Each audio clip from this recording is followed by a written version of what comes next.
Fabrique des collections, c'est une exposition qui se donne pour objectif de faire le bilan des 10 ans d'enrichissement de la collection du Musée des Beaux-Arts et donc de donner une sorte de panorama de toutes ces nouvelles œuvres qui sont venues enrichir, réactiver, renouveler notre fonds de collection.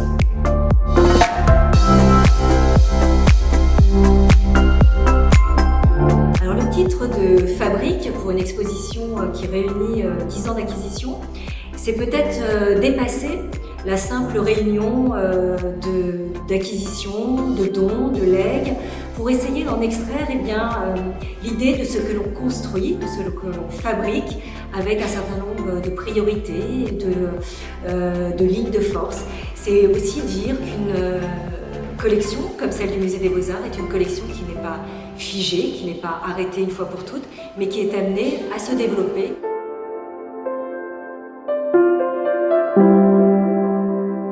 C'est de faire en sorte que cette exposition permanente dans nos salles du musée rénové, que cette collection déjà très riche, demeure vivante, en prise avec notre temps, avec la façon dont nous recevons ces témoignages des siècles passés.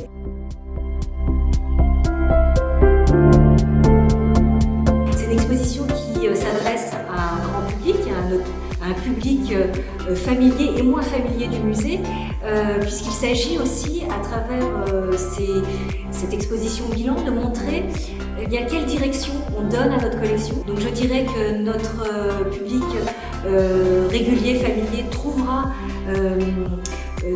des éléments qui renouvelleront son approche de la collection. Et puis pour les autres, ça sera autant de clés d'entrée vers notre musée, vers les salles permanentes qui sont très nombreuses, nous le savons.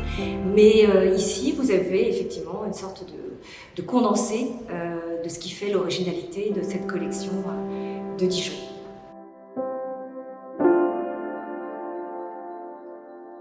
On passe dans cette exposition du XVIe bourguignon au XXe à travers l'art moderne, l'école de Paris, en passant par le XIXe, le XVIIIe et l'école des dessins. Donc c'est très divers. Donc ça, c'était un enjeu fort de la muséographie, de la scénographie, que de donner une sorte d'unité à cet environnement avec une progression dans les couleurs des salles qui soit réalisée à partir d'une même tonalité, mais effectivement d'avoir aussi un environnement qui correspond à la période de création.